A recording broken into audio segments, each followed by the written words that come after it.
I just want to pitch forward to next year. You're going to start the year with a trip up to Ratana, I assume, and then we're going to have submissions. We'll be starting work a bit earlier than Ratana. Hard-working government. Oh, shut up.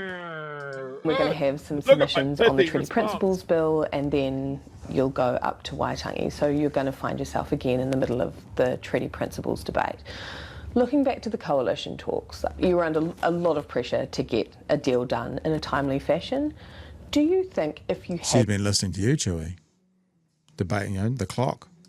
...more time, you would have come to the same compromise? No, I mean, this was a major issue for both parties that we felt very strongly about. Didn't sound like it. But if this was a major issue for National, explain that. How was this major for National? Because that makes it seem like this was really important to us both. How was this important to National?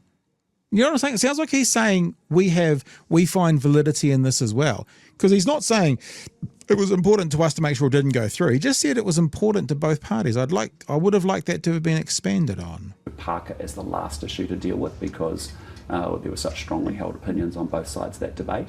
I think we moved through coalition negotiations. At least he's saying both sides now, not all fucking sides.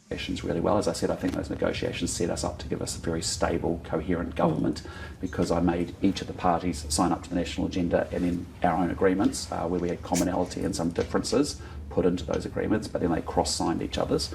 But look, it's just the reality of it. You're living in an MMP world and you cannot have a first-past-the-post mentality, right? And that, so you've got to do a compromise.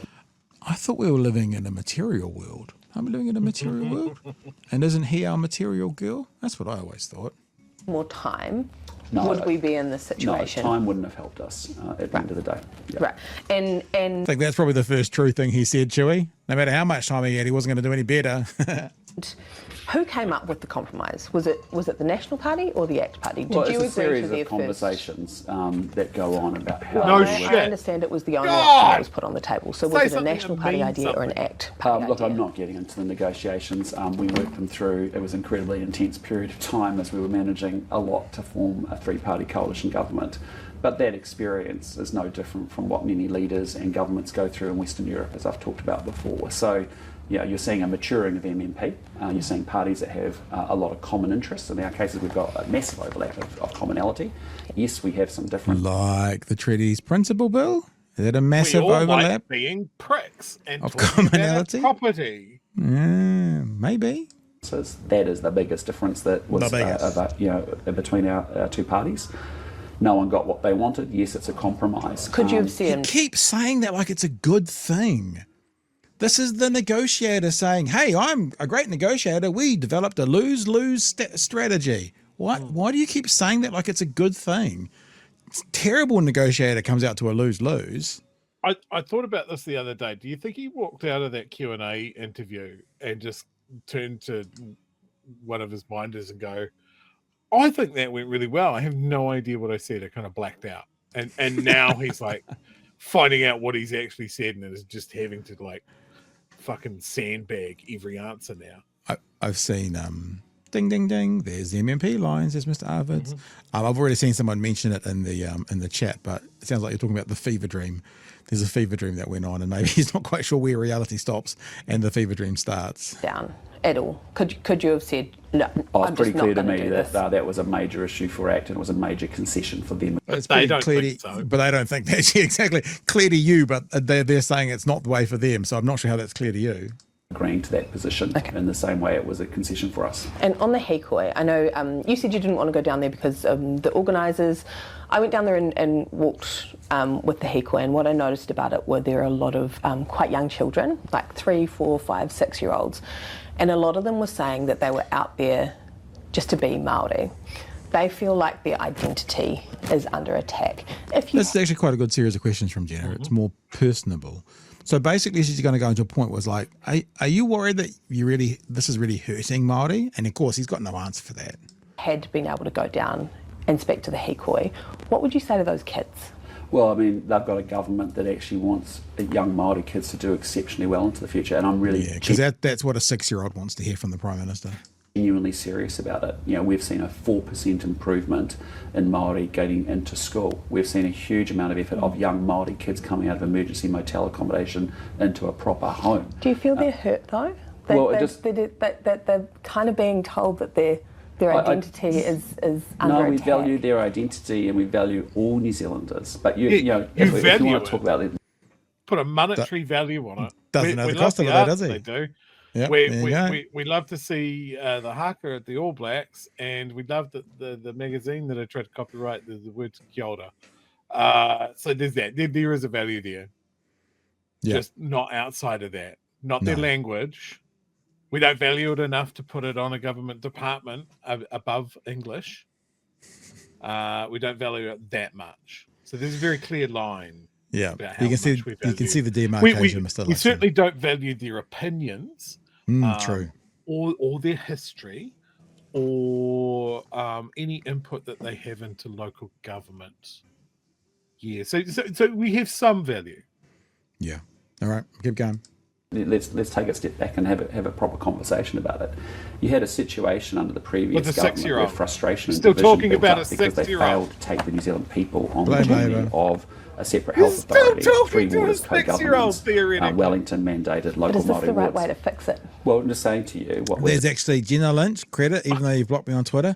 This is an incredibly good point she makes, because basically he's saying that Labor totally went one way and didn't take the people with them, and she goes, yeah, but you totally have gone the other way. Do you think that's the way to take people with them? Like, full credit, great question, great position to take. Is the right way to fix it is not to do a very simplistic treaty principles bill that overwrites 184 years of debate, discussion that's made this country great, trying to wrestle with and grapple with the impact of the treaty and the obligations that we have as Crown and Māori to each other. That's made us a better country. But the right way to deal with it is to take each of those issues and take them through. So I appreciate people may not, and not in all of Māoridom would say, getting rid of the Māori Authority is terrible. No, actually, massive bureaucracy, poor results, poor delivery. Yeah. We think we can deliver in a better way. I don't think he realised he's the Prime Minister anymore, because he's still sounding like leader of the opposition trying to win the Prime Ministership. That's what it sounds like. As we have done. Was seeded by a government failing to take people with them, and then another government comes in and lurches in the opposite direction. And doesn't take them with them. You saw us in opposition have opposition. And it's honestly, Jenna Lynch, it's a great question, because Mr. Prime Minister, what you're saying is they went into this direction and they didn't take the voters with them, and now you're going in a direction that's not taking them with you. So how is it better? And of course, he doesn't answer it, can't answer it, because it's a really good point.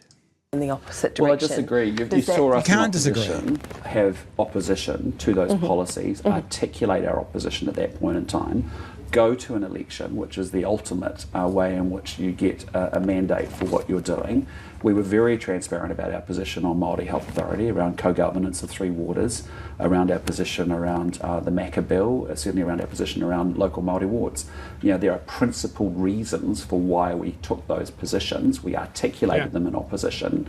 We went to the election campaign being very clear about those things, and we've gone off and implemented those things. And so, but what I want to reassure people is, a conversation on a treaty principles bill is a distraction, and it's counter to what Hang on. You just said in the last conversation it wasn't appropriate for you to comment on things where public submissions were happening. Why are you so comfortable now commenting on things when there's public submissions happening? Why are you happy to stick your flag in the ground for this one, because it looks really bad, but you won't stick your flag in the ground when it comes to gun lobbying? Because when it comes to gun lobbying, you're like, it would be inappropriate for me to comment while public submissions are happening. Right now, you're commenting on the Treaty Principles Bill while public submissions are happening. Do you see the hypocrisy yet, Mr. Luxon? Because we can all see it. Do you see it? That's my question. Should we get to the end of this, Chewie? Is that all right? I've got about 20 seconds. That was your first reminder tonight to do your submission to the bill, people. Trying to do, which is actually make sure we rebuild the economy, because it turns out Māori want higher incomes, they want better houses, they want better education, access to healthcare, all of those good things too.